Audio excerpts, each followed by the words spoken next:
All right, like before, we have another amazing panel of speakers for you all this afternoon, and I'm going to go ahead, they'll each go ahead and introduce themselves a little bit through their talking points, but I'm going to go ahead and introduce our moderator. It is my esteemed pleasure to introduce Nanette Benbow, who is not just a leader in the HIV implementation space, but also a very dear colleague of mine. We are, for all intents and purposes, work spouses. We collaborate very closely on a lot of our projects, and she brings just such a wealth of knowledge from both thinking about the research, but also thinking about the practicality and the implementability of things in the field.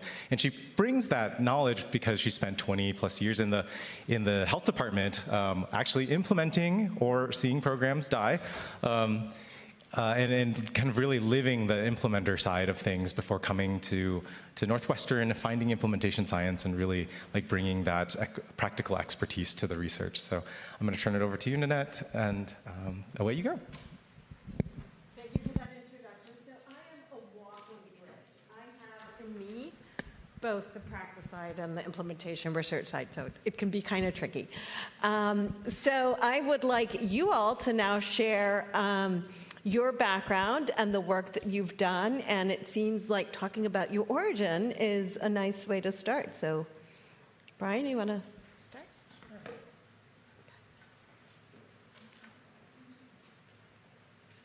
Good afternoon. I'm Brian Mastansky. I wear a couple different hats at Northwestern. One is I'm the Associate Vice President for Social and Behavioral Research, and I also am a faculty in the Department of Medical Social Sciences, and I lead an institute called the Impact Institute, which is focused on advancing LGBT health. I'm a clinical psychologist by training, and I think to Nanette's question about sort of what led me to being interested in implementation, I think it was really early in my career, which was that I was very interested in how we can address some of the health issues that disproportionately impact LGBT youth, one of which is suicide. We know this group is disproportionately likely to make a suicide attempt.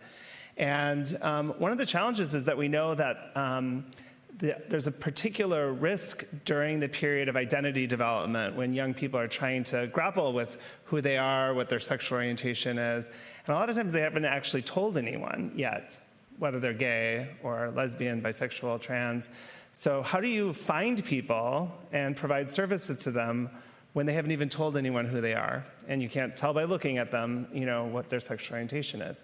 And so I was really impacted early in my career in the late 1990s. There was a community organization that did a survey of LGBT young people and found that the majority said that they came out online before they did in the real world. That was the 90s. The real world and the virtual world were a little more distinct than they are now. And that really impacted me because I thought, wow, maybe we could use technology and digital interventions to reach young people at a time when they might be grappling with identity development and get them services and interventions maybe through the internet in a way we could never do in the real world. So for me, that was thinking about a delivery approach for interventions that I wanted to develop. And I think now I'd recognize that as an implementation challenge of how do we reach a population given these characteristics. And then since then, I've spent the last 20 years developing a variety of different digital interventions and studying their implementation. Thank you. Hi, everyone. It's fun to be sitting here instead of over there. I'm Sarah. I direct the Center for Dissemination and Implementation Science here, and I'm also one of the multiple principal investigators of NewCats, which is our Clinical and Translational Science Award. Outside of those roles, I also am engaged with 2 large center grants funded by the National Institute on Drug Abuse, and one of which is tasked with helping effectiveness researchers to infuse implementation science into their work. It really, in a vulnerability moment. When Darius earlier today said he had imposter syndrome, I was like, me too, my friend, being in the panel on the future. Because really for me, I've had an explosion of leadership roles in implementation science really in the last 3 years.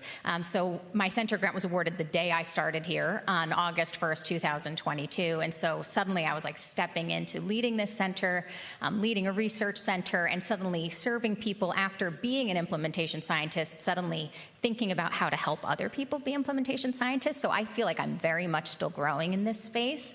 I, like many that have spoken today, feel like I became attracted to implementation science before I knew what it was. I actually discussed this with Julia over dinner last night, but in a former life, I was a psychology and economics double major in college. I thought I wanted to go into clinical psychology to do research and practice, and my advisor actually talked me out of it and said, oh, it's a dying field with HMOs. This was the late 90s. Like, you can't make a living. Like, unless you're sure you want to go into research, you should probably do the economics thing, you know. And so I went into business, and I became a strategy consultant at Boston Consulting Group.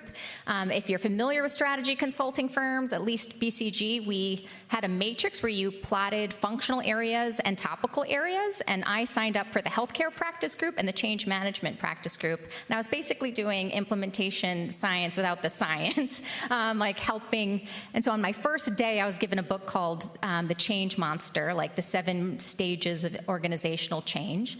And I was basically doing large-scale organizational change projects in business. Decided I wasn't fulfilled, made my way back to clinical psychology, did my clinical psychology training, and as a postdoctoral fellow, when we were tasked with writing our first grant, I went to my mentor and said, I think I want to write a grant about how business principles could be used in psychology to increase awareness of treatment. I had no idea what the right language was. I wrote a whole grant where I think I used some language that was like dissemination science, but I wasn't using it properly. And then I saw an ad for the first ever Training Institute for Dissemination and Implementation Research in Health, funded by the NIH, and I was like, oh, that's what I'm like trying to do, but I don't know what I'm doing. And so I was very fortunate to attend that in 2011 with Renad, Lisa Saldana, Sarah Birkin, and like many other folks that are now colleagues and friends in the field. And I've been an enthusiastic adopter ever since. Thank you. Hi, all. I'm Andrea Spencer, thrilled to be here with my colleagues. So I'm a child psychiatrist. I'm the vice chair for research in the Pritzker Department of Psychiatry and Behavioral Health at Lurie Children's, also faculty at Northwestern. And my research is, I consider myself a health disparities researcher and ADHD researcher, and really most of my work is blending the two. So a lot of mixed methods and intervention development work. It's mostly what I've done. So I don't consider myself an implementation scientist, but what I will say is that my origin story is, that I really wanted to do, initially in undergrad wanted to go to public health school, and then eventually decided that there wasn't enough sort of people contact. So I ended up in medical school, but was constantly trying to balance this desire to help populations with the love of helping individuals. And I think that brought me to health disparities research, and in that context I learned implementation research. And along the way, as an MD doing research, I did a lot of this kind of efficacy work, participated in clinical trials and imaging research and all these kinds of things, because that's mostly what MDs were doing at the time in research, and so got that exposure too. So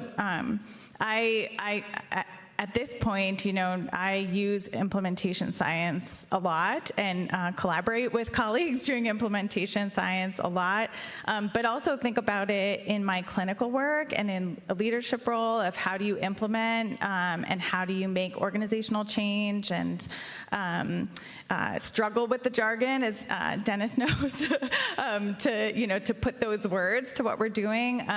So I think I'm excited to have this conversation about the next steps for implementation science in our both research and clinical context. Thank you all. Wow, very inspiring. So this is the future-looking panel, so lots of questions about the future. This is a two-part question. The first one is, what do you see as key areas of growth in implementation, research, and practice? And then kind of contributing to that growth is how to best disseminate findings to achieve real-world impact. So just a lot of work and a lot of findings that they sit on a desk aren't going to do much, so how can we make sure that gets into the hands of the people who will use it? So Let's go the opposite way. we could mix it up.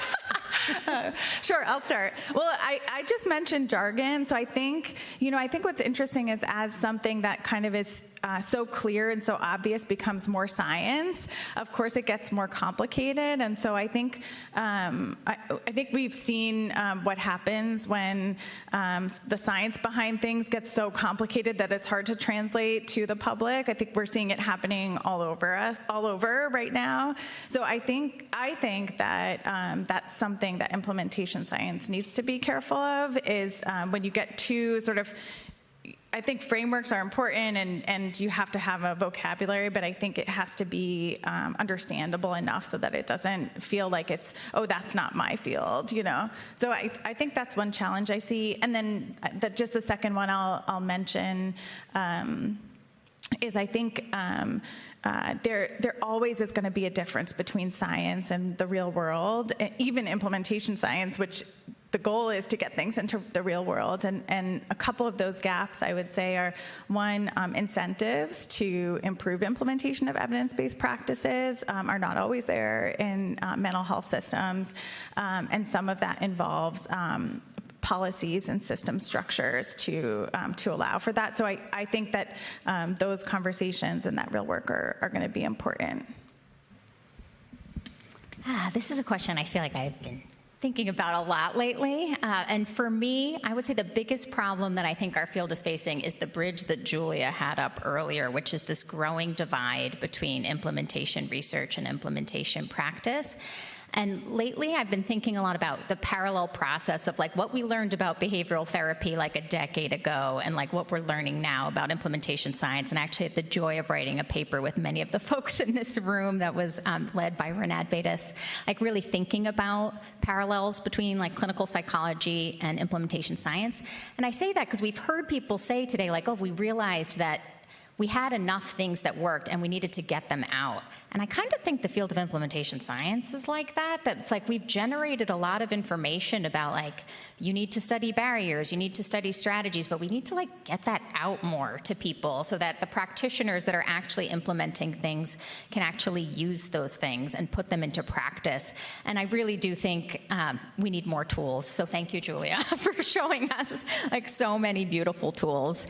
A second thing that I think we need to do that's another big problem in the field is that I don't think we as a field give voice enough to the relational issues that Julia talked about earlier.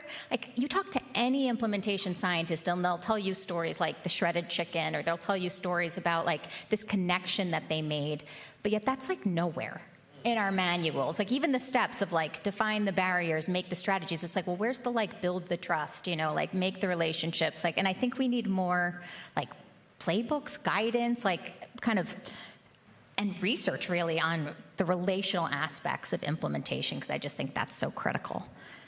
I'll stop there.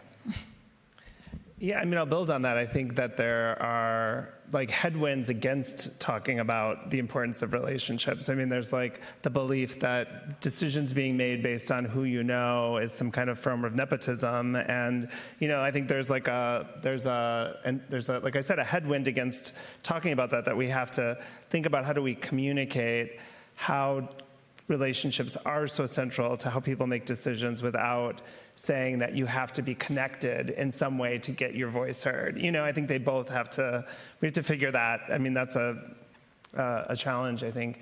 I'll say, you know, part of what keeps me up at night is I think we could end up moving to this mode, particularly with the way our healthcare system currently works in the United States and how it's probably going to be working over the next few years, that we can be studying the implementation of things that can never be delivered because people, the very services that are people rely on, like I can optimize how you can do HIV testing, but nobody can get an HIV test. I can optimize, we can optimize mental health services, but nobody can get them. I think that's just a meta level thing that's worth naming given what's going on right now.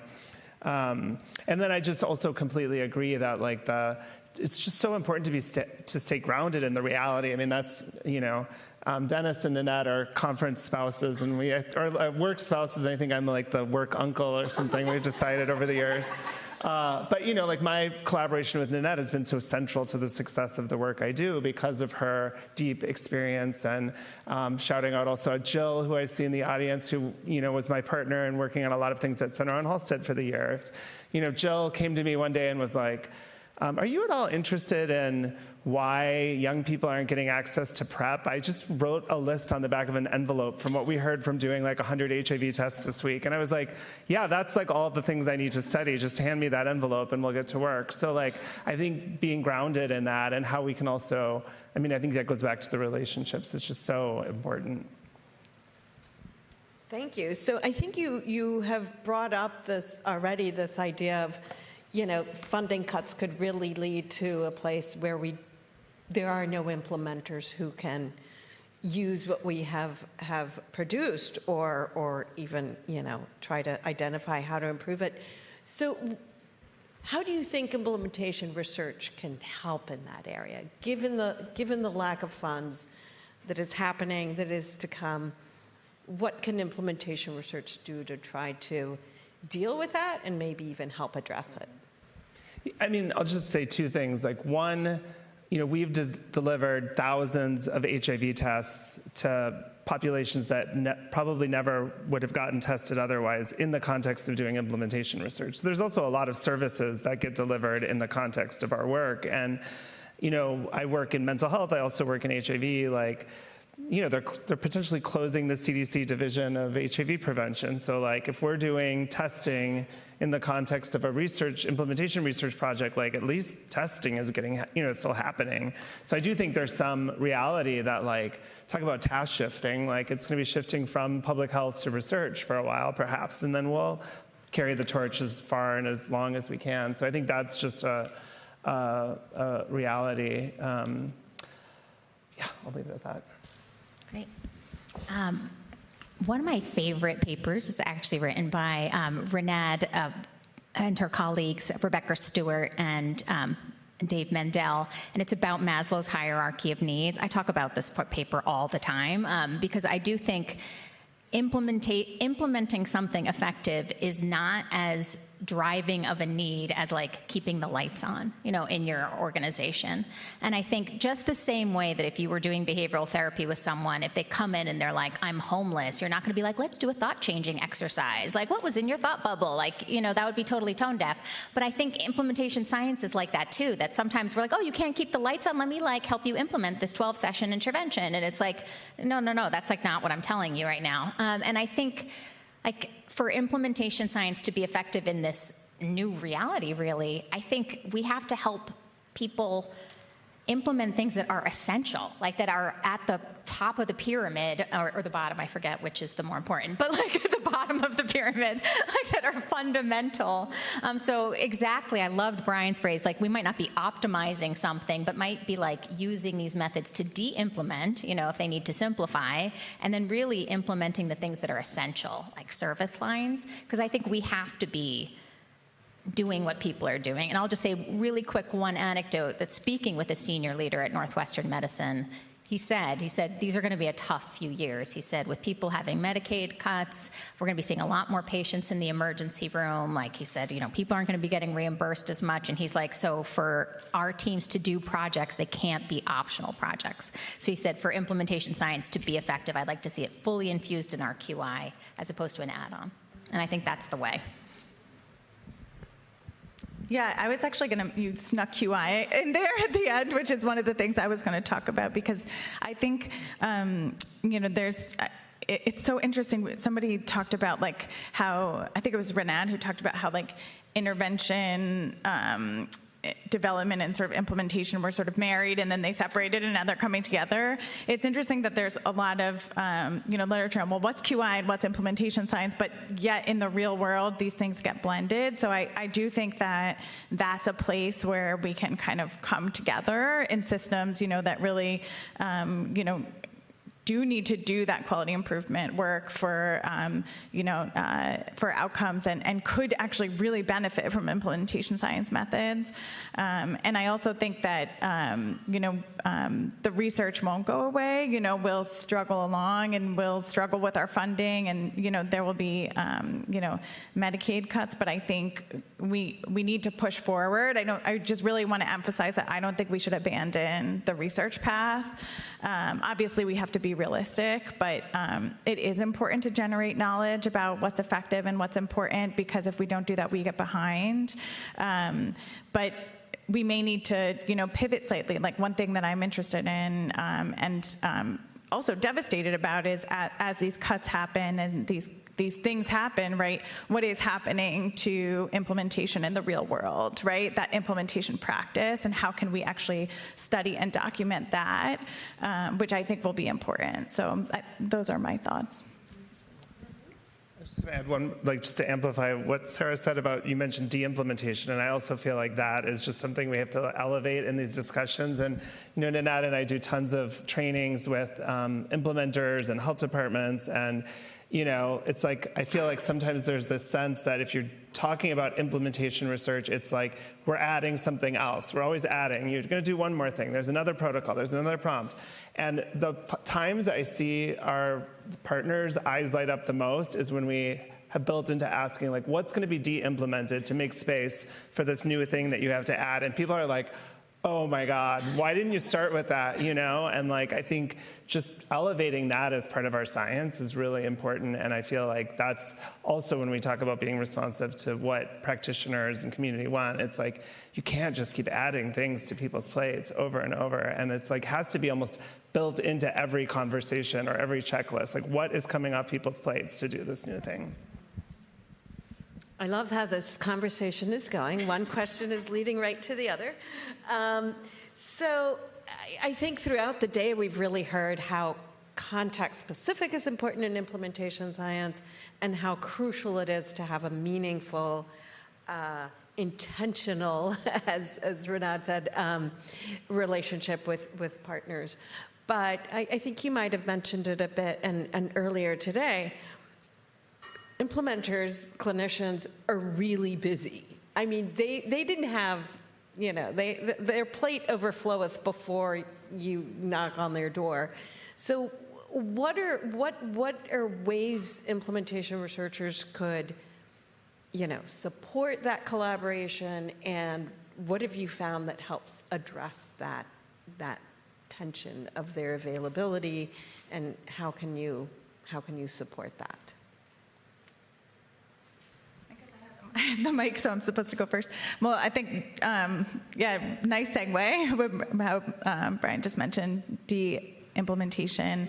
Mm-hmm. Earlier, I mentioned kind of incentives, and I think that, kind of goes along with quality improvement, that I think our incentives are not always to deliver the most the evidence-based interventions with the most fidelity. And I think when there are incentives to do that, then it changes someone's calculation of what's important. And when there are real quality outcomes attached to that, I think that's also important. I think this also speaks to the work on task shifting, or I often call it task sharing. And then I think just lastly, there hasn't been that much about cost and cost effectiveness today, but I really think that that's something that would be really important to look at. I've been reading recently more of the literature on including cost in pilot studies even, and I think that could be really, really important for us to be thinking about.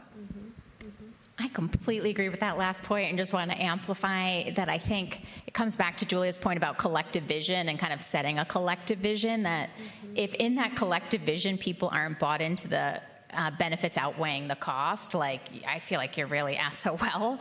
I actually have this inventory of determinants called the IFASIS, or an inventory of factors affecting implementation and sustainability. I did not create it, but it's part of a center grant that I'm on, but I like to use it in my projects. And there's a question about perceptions of cost benefit. And to me, if people are like, oh yeah, we've got leadership buy-in, like we're really jazzed about this, we've got policies, and then you're like, and what's your perception of cost benefit? If they're like, yeah, that's not good, then I'm like, oh, that's like hugely important, we should like not go forward. Like if people think that, like it's kind of like if you do a readiness and people are like, I'm not ready, you shouldn't be like, well, let's keep going, like you've got to address readiness. I think you have to address cost benefit as two like hugely important things. And then honestly, Brian articulated it so beautifully. I think you can't expect people to buy into wanting to implement something unless there's space in their plate. So I think it's again, part of that collective vision of like, how is this adding value? How is this feasible within your workflow, and not just like an extra thing when there's already not enough time to do your job, but either taking something off their plate or really truly integrating it in a way that doesn't add burden.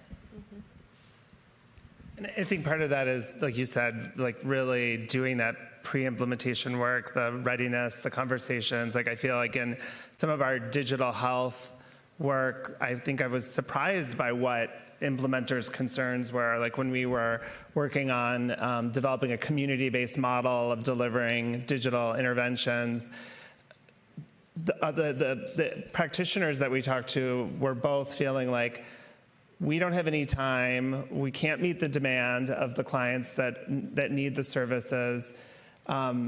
They believed that this tool could be effective, and they also were very afraid that this tool was going to replace them.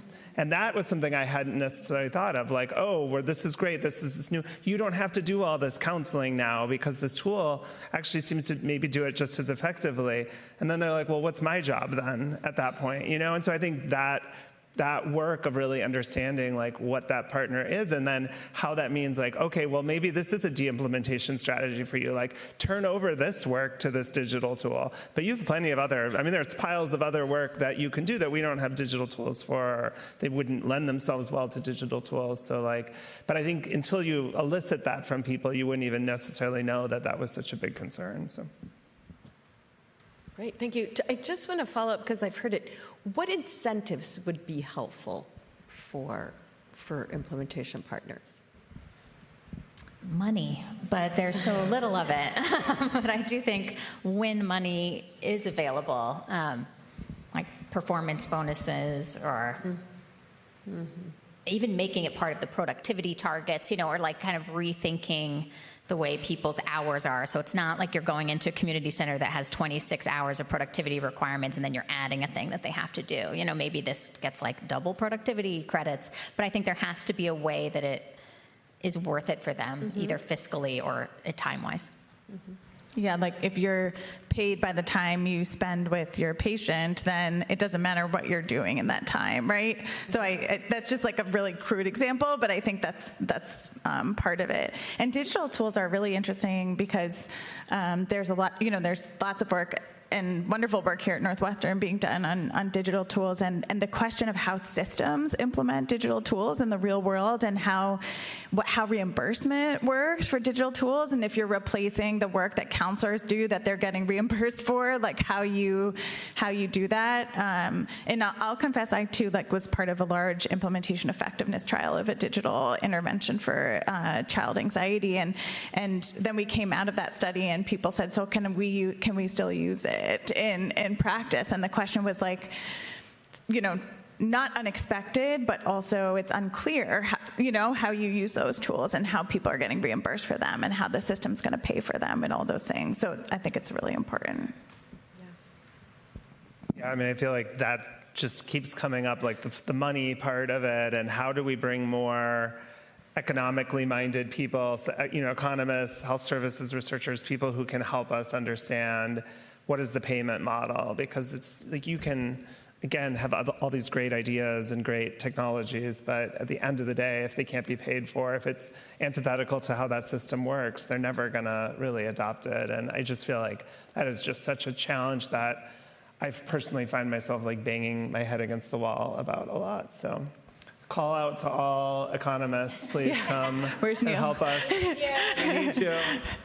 Yeah, I have this nightmare that like that's probably actually potentially real, which is that all this work that goes into development of these apps and these digital tools, and like we're just going to go right to like ChatGPT as like everybody's source of counseling and advice, right? Which is actually kind of happening right now. So I think if the system doesn't get behind these evidence-based tools, like that's what's going to happen, which is kind of scary. So. One more question for you all, and then I think we have time for questions in the audiences. And Julie, you're going to be the first one because your question was intended for this group. So improving the quality of youth and mental health care requires large-scale and often structural solutions. I think we've heard a lot of that today. But what are the boundaries of implementation research? Like, where does it lie there? What can implementation science do, and what can it not do? What's out of its purview? I could jump in. So Corey's former mentor, Elvin Gang, wrote a fabulous thought piece about this on his blog, where he was saying why he was concerned that suddenly implementation science has caught the attention of all these funders.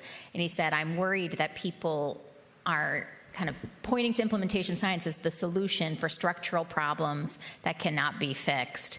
Like if the healthcare system is severely underfunded and community mental health programs do not have sufficient funding, sending in the implementation scientist isn't going to fix that. I mean, we might be able to diagnose that and say, this program needs more funding to keep the lights on, but we can't solve that just by implementing new things a lot of times. And so I do think oftentimes severe underinvestment is one example of a boundary that I think implementation scientists can diagnose. We can certainly provide support. I also want to be sensitive to what Julia said, that a program that's severely underfunded, you don't want to say, well, I'm not going to work with you. I'm not going to come in and help you to implement or help you to learn best practices. We still can do that. But also, the system must do better because we can't wave a magic wand and suddenly have, a healthy system. So I think that's one very important boundary. Yeah, I agree. Actually, as Julia was talking, I was thinking we need more of you, right? Because there's implementation science and then there's implementation practice, and we have study clinicians and then we have real world clinicians, right? But who are the real world implementers who actually know the science, right? Who know the implementation science and are putting that into practice. I guess they're the business people, but do they know implementation science, right? They're often disconnected from evidence-based interventions and how you deliver them. So I agree. I mean, I think another challenge is sort of the pace of science and how and when it can and can't meet the demand of people who are actually delivering services. If there's a problem with implementation, doing a 5-year study of it is not super helpful to anyone. But that's the model that exists within the scientific framework is you write a grant, you wait 2 years to get it, you maybe wait another 6 months for IRB approval, then you start the project. And, I think we have to solve that problem around what our friend Cherie calls data velocity, which is what's the velocity from data collection, acquisition, analysis, reporting, and dissemination. If we don't speed that up, I think we have no hope of really impacting practice.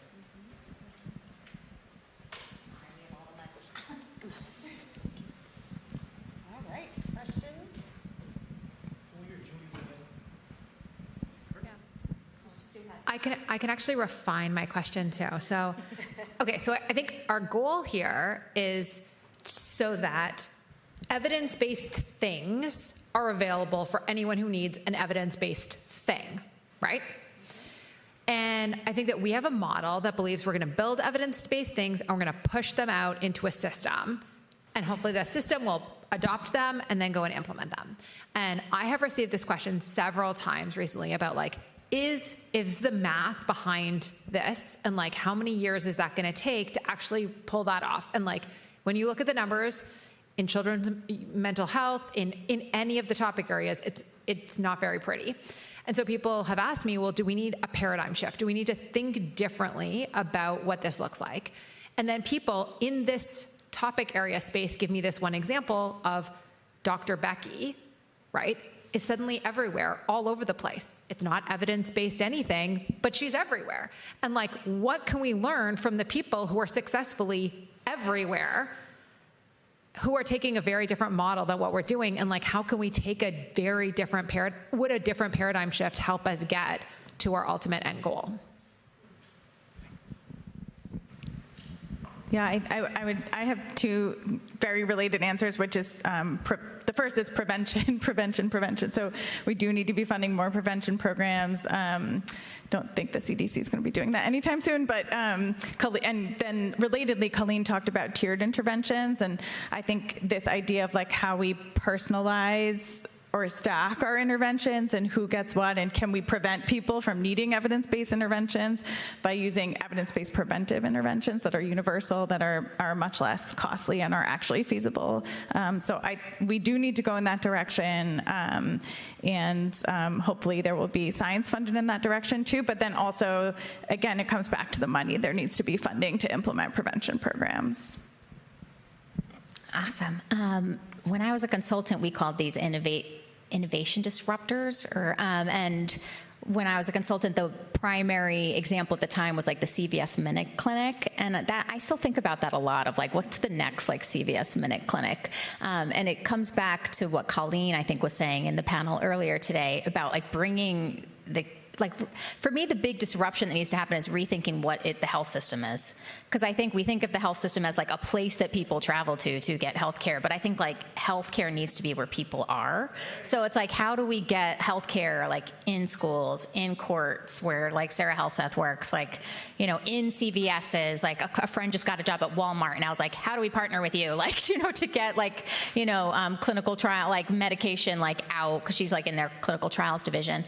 But I think it's like finding the places where people are, which is not usually like driving to the academic medical centers. So, you know, so it's like getting healthcare out and really redefining what the healthcare system is. That to me is a major disruption that needs to happen. I will admit I don't know who Dr. Becky is, but I'll just make an assumption that this is someone on Instagram who talks about mental health. Let's just assume that that's the case. I mean, I think there's so much communication on Instagram about all kinds of health issues, and it's easy and fast to talk about things when you don't require any knowledge of those things before you speak, right? Like, if you asked me about things and I didn't have any belief that I should know something about it before I talk, I could talk about all kinds of topics very quickly. And I think that's a bit of a challenge that we have as a meta problem for science, at least in our country and probably beyond, is that, like, if we have a culture where people aren't demanding evidence before they consume a service or demand a quality of evidence or science, like, we have a big headway. Like, why would people adopt evidence-based practices? And I do think, like, I'm not a, you know, pie in the sky kind of person, but I also think, like, that's a fundamental problem that we have to be thinking. And it's not just about mental health, and it's not just about cancer or vaccines or whatever. It's like a broad issue that we really have to think about how to tackle.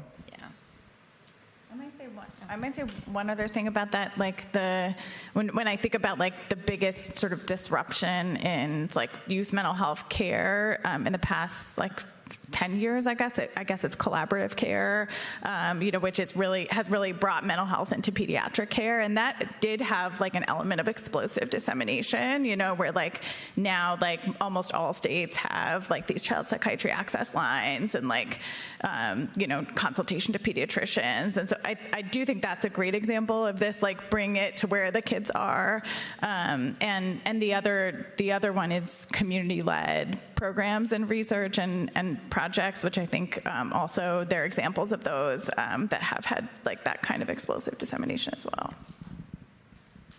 I think this is a really great panel. Thank you all.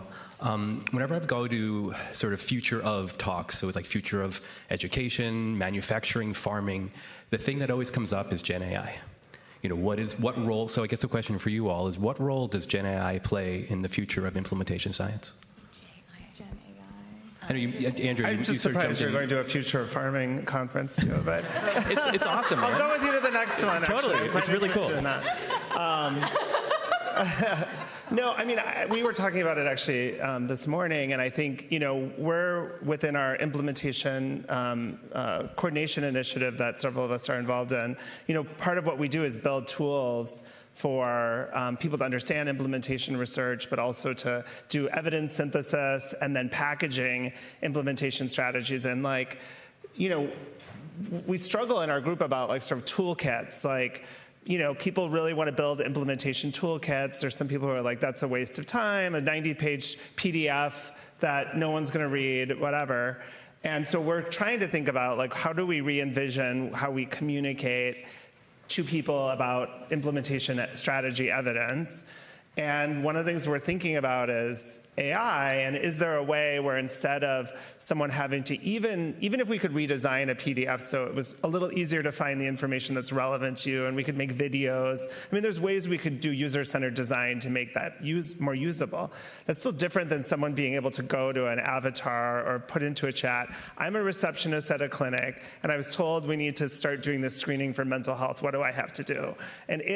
And you could even potentially say, I prefer to learn through videos. I need a checklist. I prefer text or whatever.